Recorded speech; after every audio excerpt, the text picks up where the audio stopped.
Action News Jax investigates the death of a local mom in the Clay County Jail, a mom being held on a shoplifting charge. Action News Jax investigator Jenna Bourne uncovered a medical treatment may have played a role in the mother's death.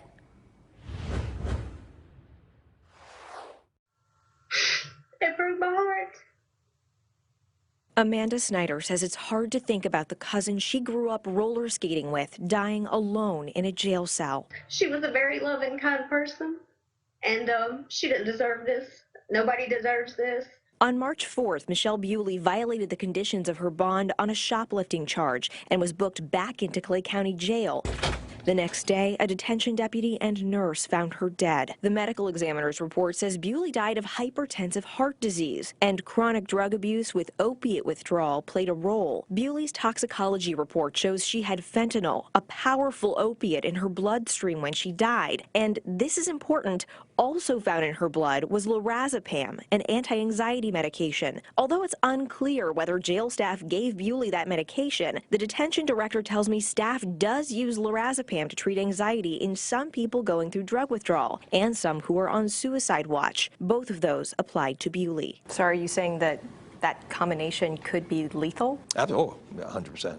Dr. Raymond Palm is Chief Medical Officer at Gateway Community Services. He points to FDA warnings that mixing lorazepam and opioids like fentanyl can be deadly, especially for people with underlying health conditions. If you take too much of lorazepam along with the fentanyl, you could stop breathing. This is my second time calling. I called the jail's head physician, emailed, and stopped by his office. No response yet. But the Clay County Jail director did agree to talk. Are you aware that the FDA says mixing lorazepam with opiates can lead to death?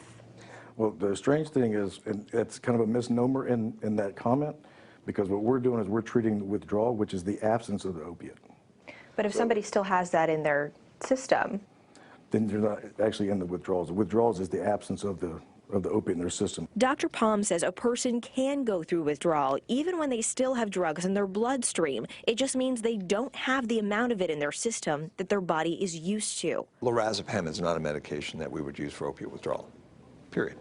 Handwritten on Bewley's daily observation reports is the word disintox, which stands for disorderly intoxication, indicating jail staff was alerted there may have been drugs in her system. But the jail doesn't drug test each person before giving them medication like lorazepam. We can't. I mean, there's over 5,000, we're right at 5,000 inmates that we process every year. Instead, staff relies on people to be honest about their drug use during medical screening. The Florida Department of Law Enforcement is now investigating Bewley's death, and I've learned investigators don't have any surveillance video to help. Cameras in the Clay County Jail don't record. They're for live monitoring only. not only do the cameras not record, many of them are broken. Take a look at this monitor. This is in the detention director's own office. You can see half of the cameras are broken. The system is so antiquated, the cameras have to be programmed with these floppy disks. Cold Iron tells me he's pushing to replace the cameras with ones that actually record. In the meantime, Bewley's family waits for answers. I loved her regardless